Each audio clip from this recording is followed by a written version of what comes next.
So far, I think. How about you, John? I don't know.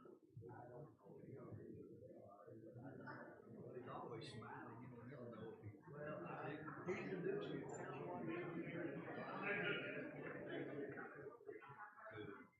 You know, say.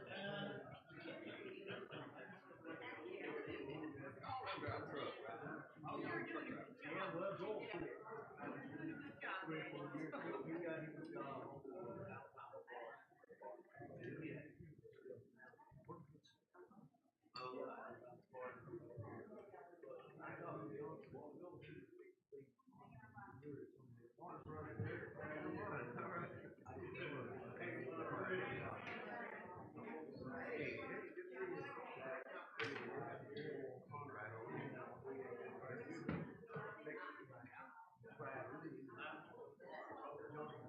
Yeah, that's who was trying to help. Like, knock out. They're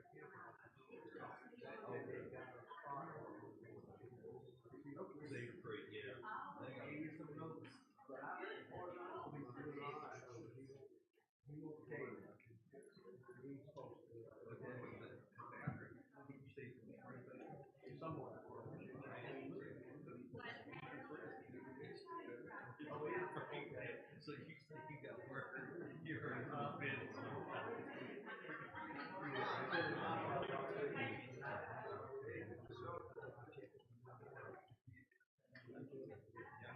and do some training for federal prison.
Good morning.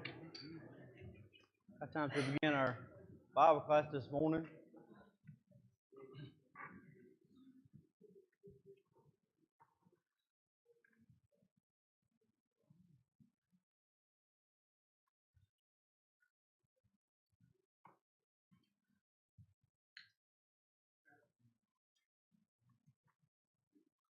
There we go. Yep. Thanks, Mike.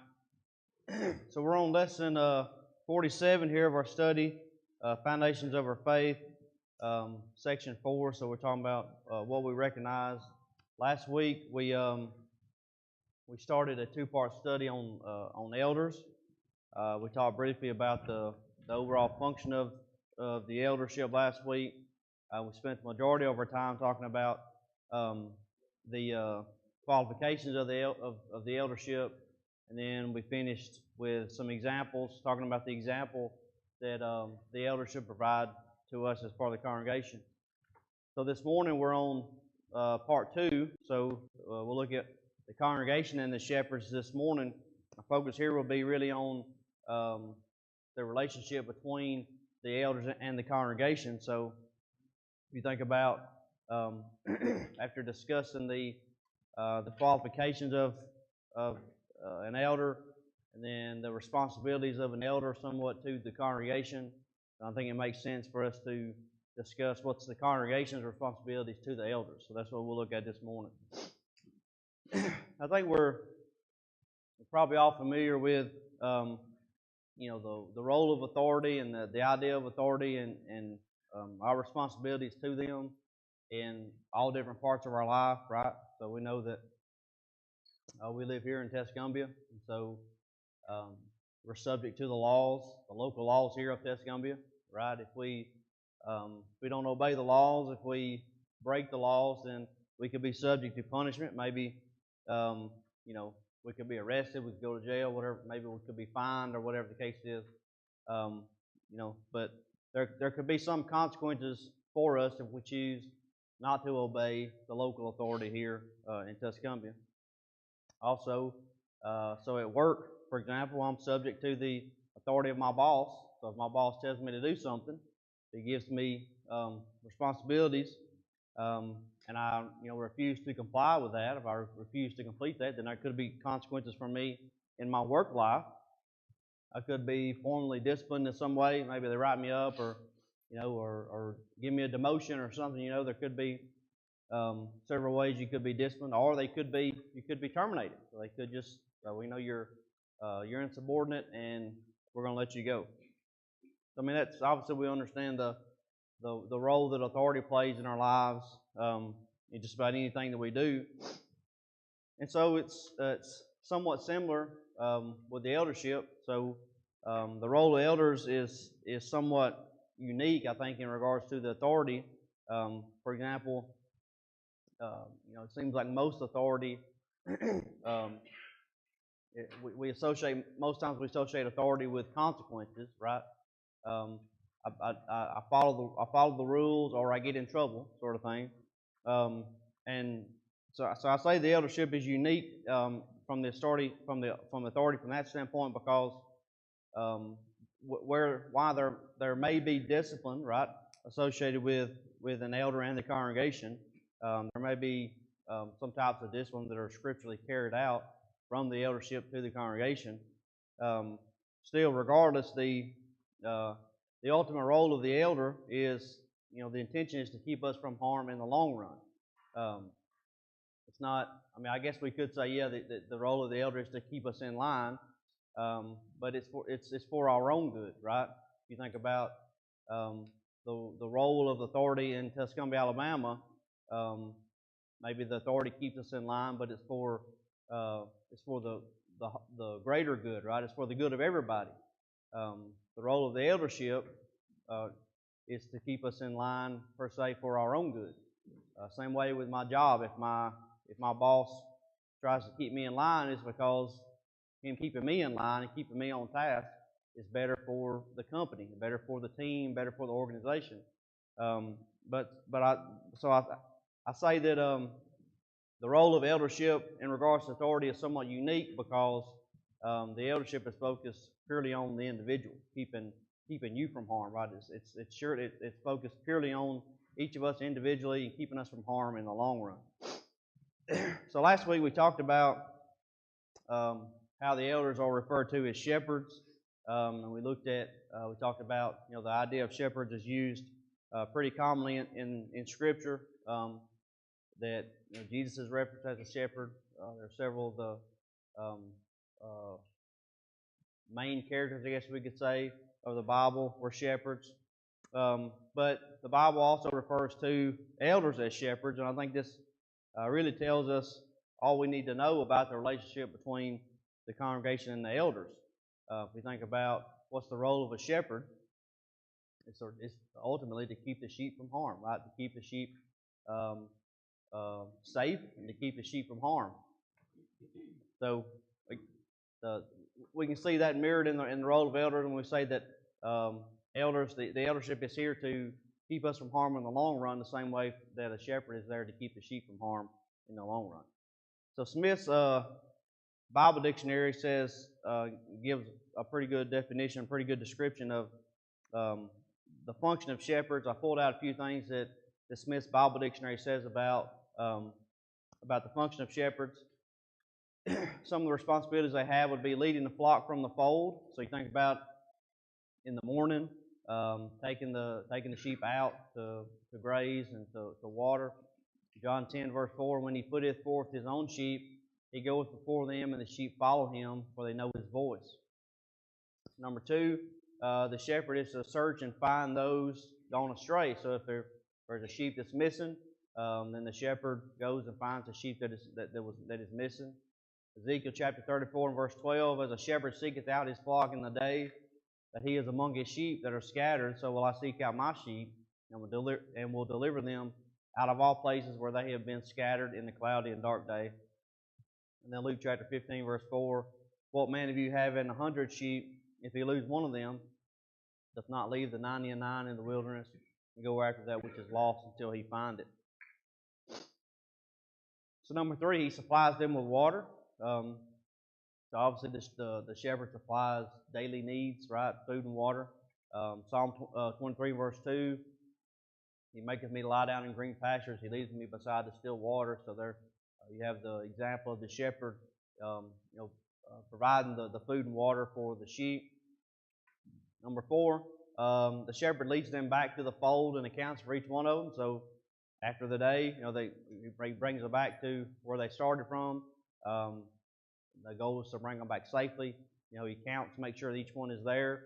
Leviticus 27, verse 32, and concerning the tithe of the herd or of the flock, even of whatsoever passeth under the rod, the tenth shall be holy unto the Lord. So this passage is talking about tithing specifically, but the idea of passing under the rod would be the shepherd counting the sheep, right? So the tenth would be, every 10th one goes to the Lord, but the idea of passing under the rod is the shepherd counting the sheep as they're coming back through the fold. Number 5, they watch over them at night, keep watch over the sheep at night. Luke chapter 2, verse 8, and this is obviously in the story of the birth of Jesus. And there were in the same country shepherds abiding in the field, keeping watch over their flock by night. If you think about probably, when would the herd be when would the flock be the most vulnerable? Probably at night, right? So the shepherd watch over them at night. Number 6, the shepherd knows the needs of the flock, and there may be those that need to be guided specifically or handled with certain care, certain tenderness, and the shepherds know this. Isaiah chapter 40, verse 11, he shall feed his flock like a shepherd. He shall gather the lambs with his arm and carry them in his bosom. He shall gently lead those that are with young. Genesis 33, verse 13, he said unto him, my Lord knoweth that the children are tender, and the flocks and herds with young are with me. If men should overdrive them one day, all the flock will die. So, again, you see the insight that the shepherd has into the needs of the sheep, handles them specifically as needed, maybe with tenderness or care. Here we're talking about some that are with young, or maybe some that are, maybe you have baby sheep, or maybe some that are about to give birth to baby sheep. So you can understand there that the shepherd would know the needs of his flock and take care of the needs of his flock. So each one of these functions, these 6 functions are from Scripture, literal physical functions, responsibilities of shepherds, right? Examples of responsibilities of shepherds. But each one of these examples, each one of these functions can be directly correlated to the functions of elders today, and I think we can see that as we go through, as sort of we go through those 6. That's not the purpose of our lesson, really this morning. But we could have a whole nother lesson based off of the correlation between the physical responsibilities of a shepherd and the spiritual responsibilities of an elder as a shepherd today. But these go along with the responsibilities of an elder. We focused on that somewhat last week. But keeping these functions in mind, you think about these responsibilities. See, these are the responsibilities of the shepherd to the sheep. With that in mind, what responsibilities do the sheep have to the shepherd, or what responsibility does the congregation have unto the elders? So we'll look at. We've got 5 or 6 points this morning that we'll look at, ways or responsibilities that the congregation has to the eldership. Number 1, they're to submit to them. The congregation is to submit to the eldership. So if you go to Hebrews chapter 13, verse 17, obey them that have the rule over you, and submit yourselves, for they watch for your souls as they that must give account, that they may do it with joy and not with grief, for that is unprofitable to you. If you look at the word obey, Thayer defines the word obey as to listen to yield to, or comply with. So I think that understanding the intention here is very important when we say obey. What exactly do we mean when we say obey? Well, Thayer defines it as listen to yield to, or to comply with. But what does the Hebrew writer mean exactly when he says to obey the eldership? Well, I think that we talked about this a little bit last week. What he's not talking about is the elder being a lord over God's heritage, as mentioned in 1 Peter chapter 5, verse 3. The elders which are among you I exhort, who am also an elder and a witness of the sufferings of Christ, and also a partaker of the glory that shall be revealed. Feed the flock of God which is among you, taking the oversight thereof, not by constraint, but willingly, not for filthy lucre, but of a ready mind, neither as being lords over God's heritage, but being examples to the flock. So, Peter makes it clear that the responsibility of obedience is not that the elder rules with an iron fist per se, right?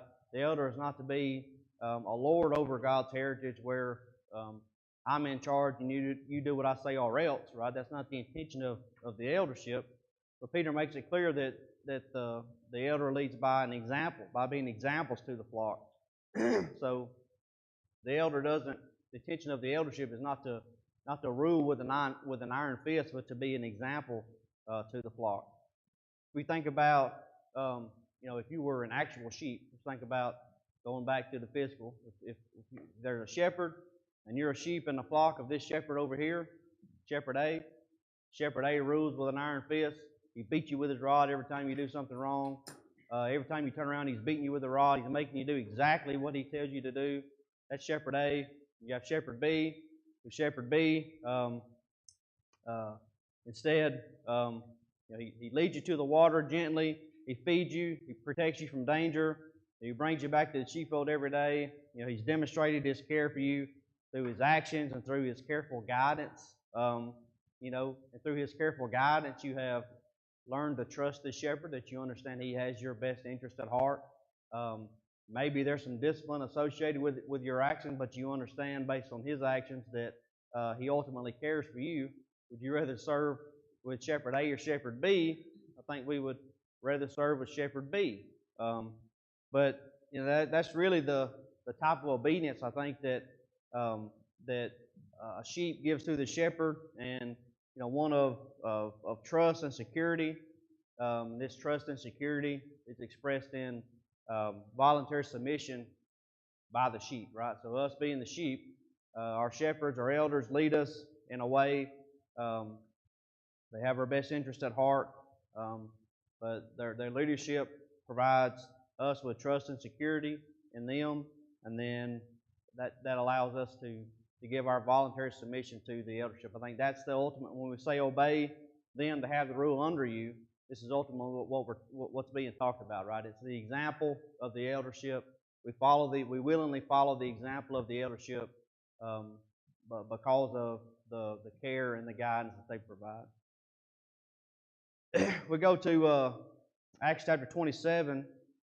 I think this is a good example, a good illustration for that. Acts chapter 27, beginning in verse 1 and 2. And when it was determined that we should sail into Italy, they delivered Paul and certain other prisoners unto one named Julius, a centurion of Augustus's band. So in Acts 27, Paul is sailing to Rome as a prisoner. If you remember back, he was arrested in Acts 21, and in Acts 25, he appeals to Caesar. So in accordance with his appeal to Caesar, he's being transferred to Rome. Verse 2, and entering into a ship of, I'm going to pull a David, pronounce it however you want to pronounce it. But being entered into a ship, we launched, meaning to sail by the coast of Asia, one Aristarchus of a Macedonian of Thessalonica being with us. So Paul is being loaded into the ship as a prisoner, headed to Rome. Jump down to verse 9.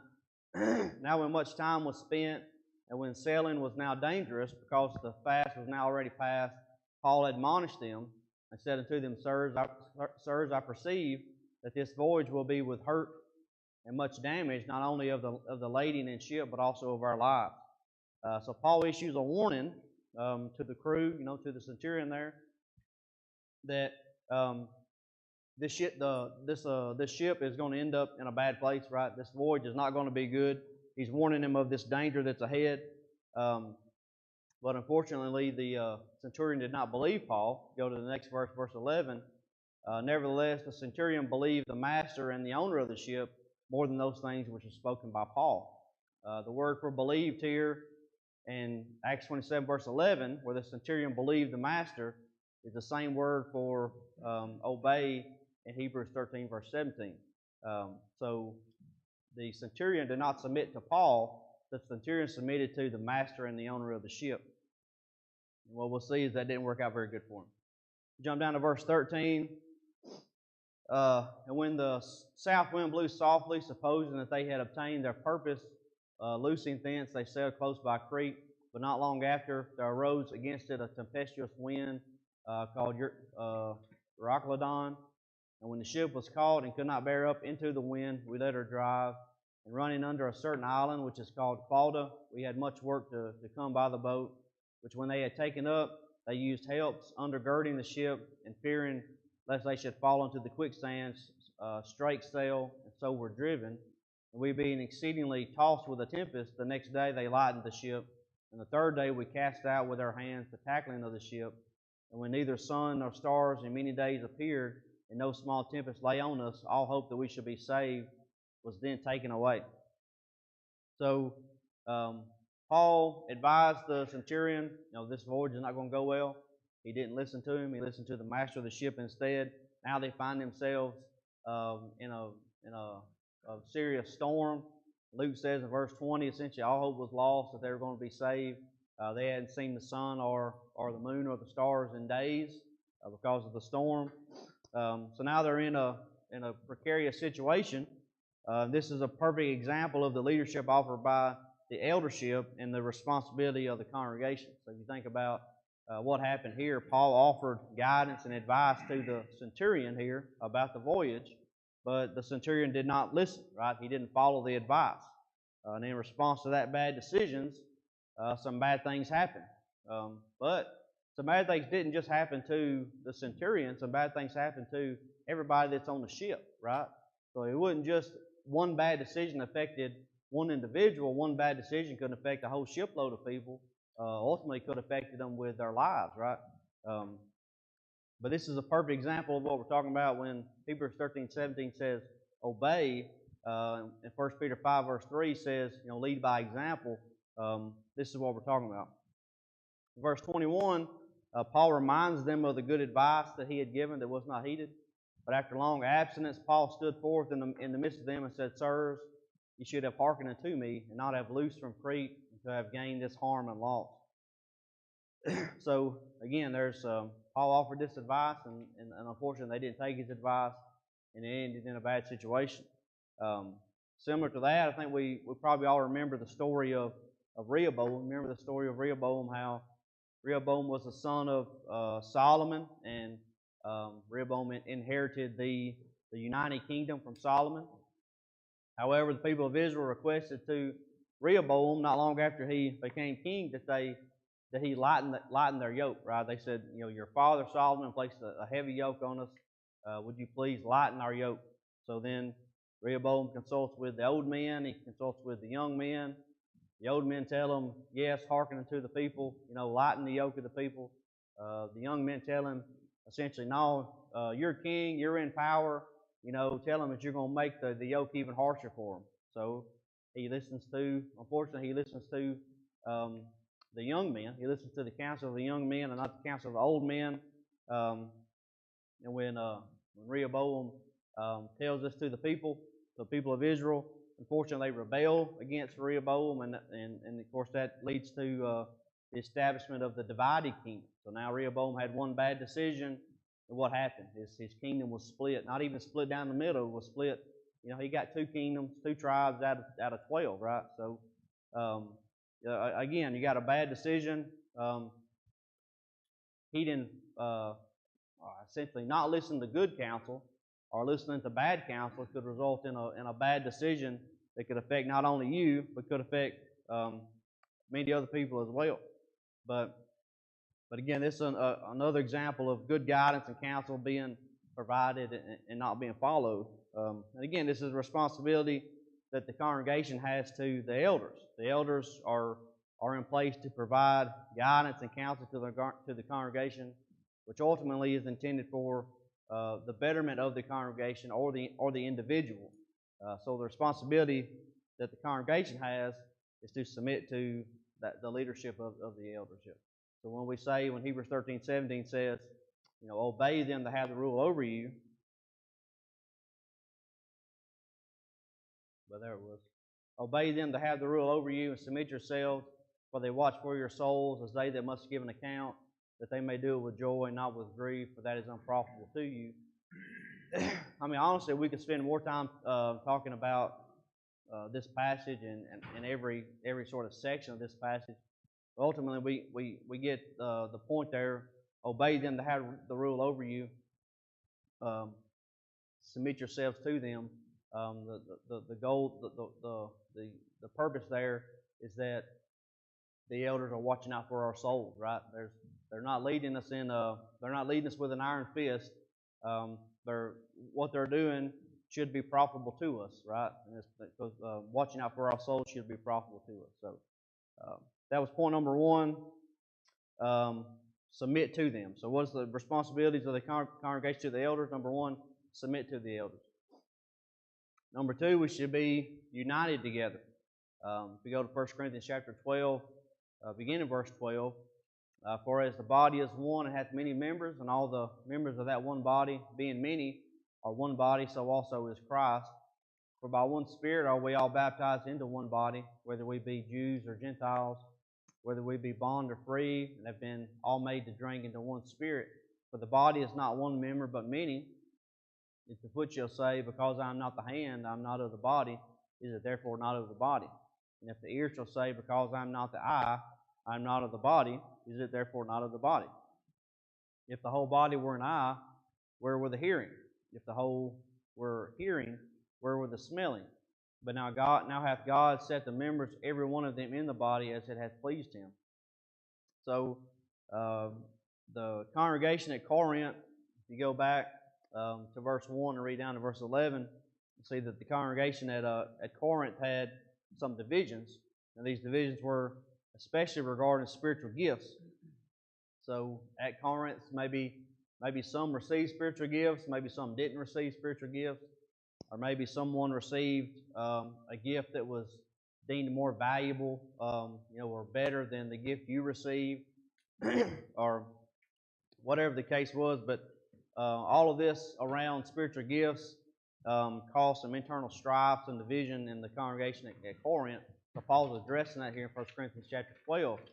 So after he mentions spiritual gifts, then he talks about being united together, and this context fits not only for in the idea of spiritual gifts, with understanding we don't have spiritual gifts today, but we can still be united, right? The lesson of being united still applies to us today. Now, maybe we don't have spiritual gifts that could cause us to be divided, but there could be other things that could cause us to be divided. For example, not everybody is to be an elder, right?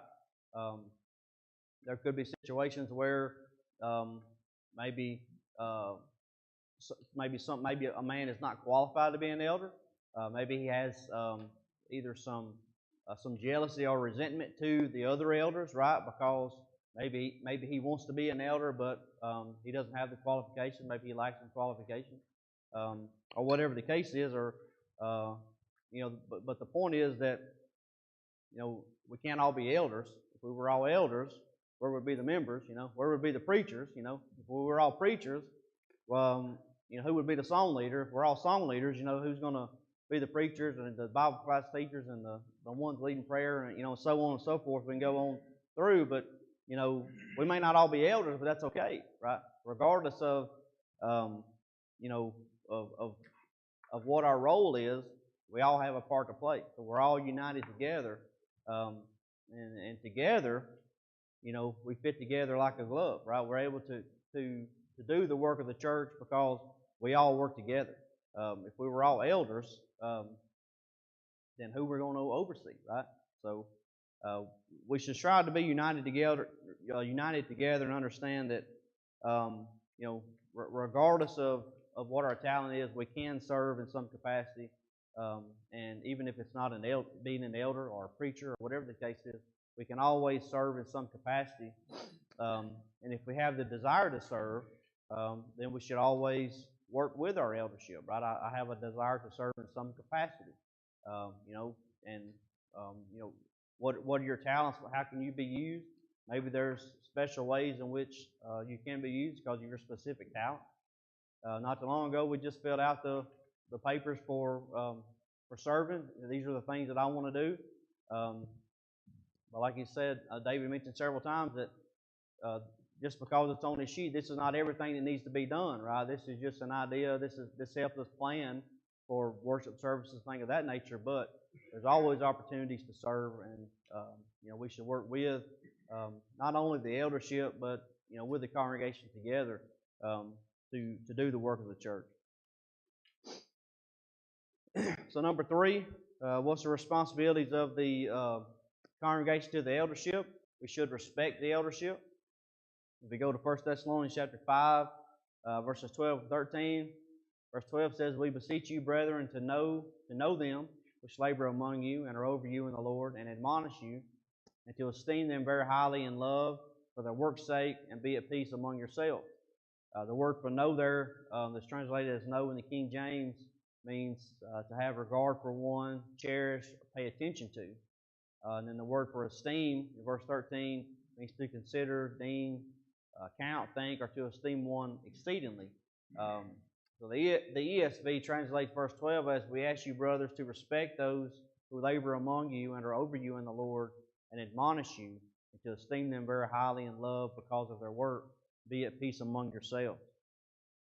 So if we go back to the illustration of ourselves being literal sheep, right? If we're the sheep, the elders are the shepherds, what level of respect and appreciation would we have for the one that feeds us, that leads us, that protects us, that does all these things for us? It's safe to say that we would hold that person in high regard, and probably the highest regard, right? In John chapter 10, when Jesus talks about, refers to himself as the good shepherd, he says, "My flock know me," right? They know my voice, and essentially they answer to his voice and nobody else's voice. Part of that is because of the respect, right? The role that the shepherd plays in the sheep's life.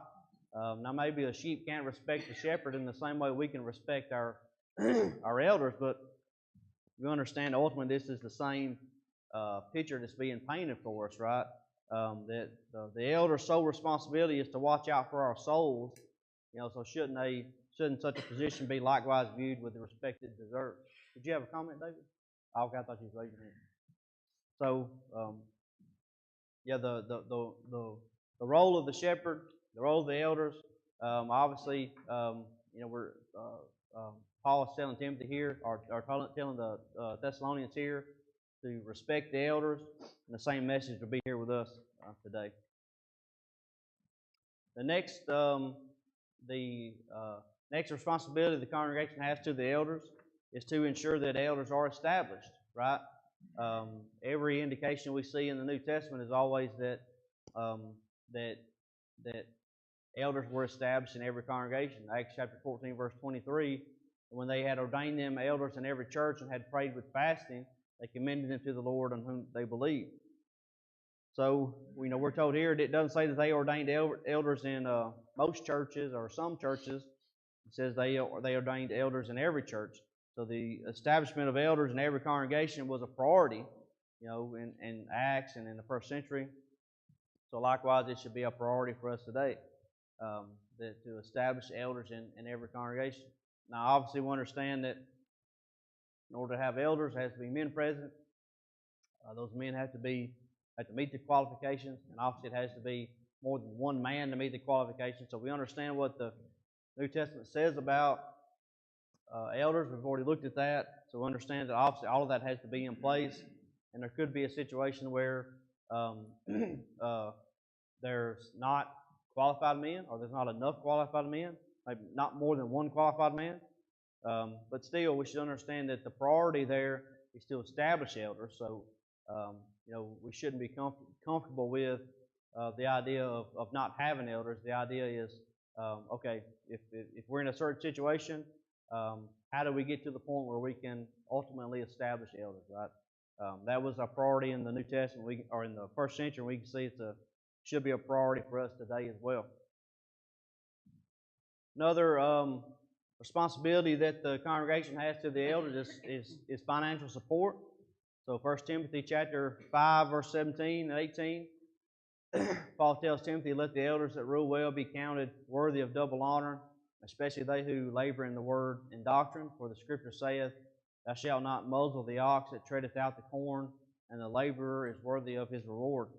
So the message here is that if an elder devotes himself, full time to shepherding the flock, then it's scriptural and acceptable and appropriate to provide financial support to the elder, so that he can do this, so he can be able to perform this work.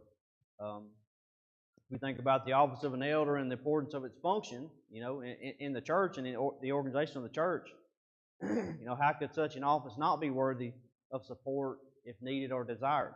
So now there may be, the elders themselves may decide not to take the support, right, for their work. They may decide to do it without financial support, and that's perfectly fine too.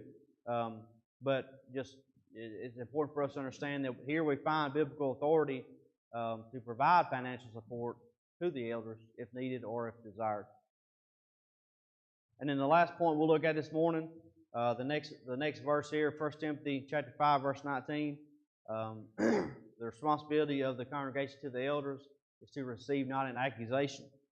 So now, of course, Paul is talking to Timothy as an evangelist. But again, the principle here applies to us today as well. To receive against an elder, receive not an accusation, but before 2 or 3 witnesses. Why? Why would we give the elders, this sort of special place, I guess we could say, or special privilege, where we have to have at least 2 or 3 witnesses to receive an accusation if they've done something wrong? Well, I think that on the one side, I guess you could say, well, if you look at the qualifications of an elder, they're to be above reproach. So there shouldn't be things in their life that would make them receive an accusation such as this. That's why they should be in the place to begin with. But it doesn't mean. But obviously, they're not perfect, right? An elder is human; they can sin just like any other person. But why would we give the elder a sort of special privilege and say that we need 2 or 3 witnesses? Well, the eldership itself, the office of an eldership, is extremely important in the church. It plays an important role in the church. And I think that on the one hand, we should say that the eldership should be above gossip and false witness, right? We shouldn't just entertain every small little thing just because somebody made a complaint, right? There should be some evidence to provide it to back it up. I mean, the respect and the unity that we have already discussed as 2 points. The respect and unity that we should have, in regards to the elders, supports the idea that an elder should not be falsely accused, or especially punished for a false accusation, something that's not true. So only in the case of sufficient evidence, where the claim is supported by, 2 or 3 eyewitnesses, should the accusation be received against an elder. We can think about an accusation against an elder, the elder being a leader in the church. This will be a serious matter, right? If there's an accusation, a serious accusation to be received against an elder, so it should be taken seriously, right? It's not something to be taken lightly. And I think again that's part of the point of the 2 or 3 witnesses. If 2 or 3 witnesses can corroborate this accusation, then it's obviously something serious, right? It's not just something personal between you and the elder, maybe. But I think ultimately, why give the elder this, this special privilege, I guess we could say? I think the ultimate, the church is ultimately in view in this situation.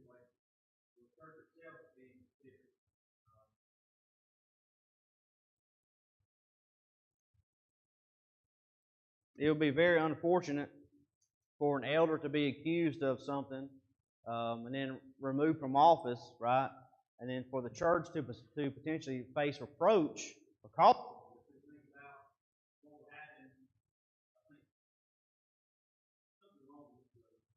because I've been using the battery every week. Or maybe it's the charger. Maybe.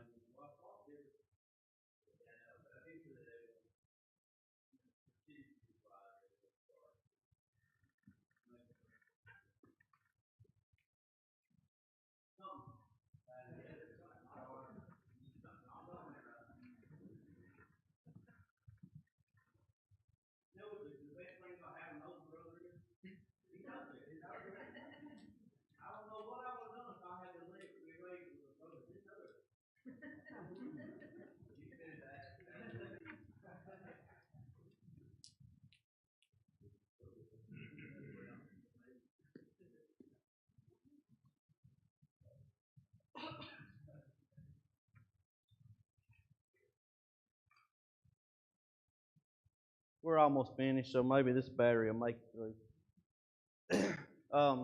But think about the elders being, in a place of authority, a leader in the church, in the congregation, and their role being, essentially somewhat public in nature. I mean, the elders are focused in the church, the local congregation, but they can be said to be somewhat the face of the congregation, right? The community should know the elders. If you think about the responsibilities of an elder, they're to be welcoming of strangers, they're to be hospitable, all the stuff we talked about last week.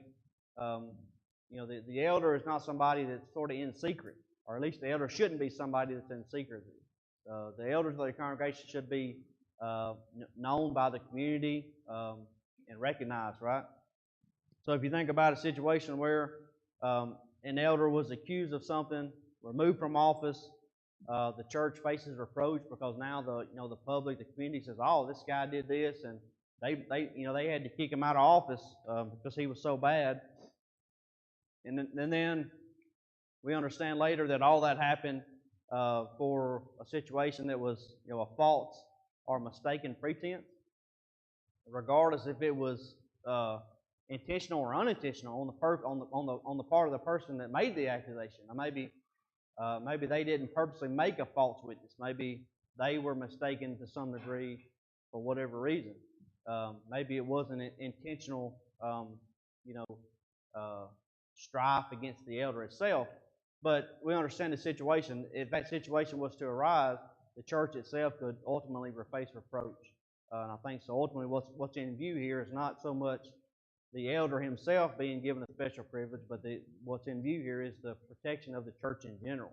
The church should not be in a situation to face reproach or to have an elder,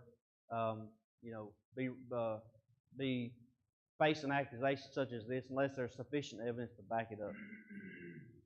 So that's really our lesson this morning. Any comments or questions before we finish this morning? Y'all been awful quiet today. All right, thank y'all.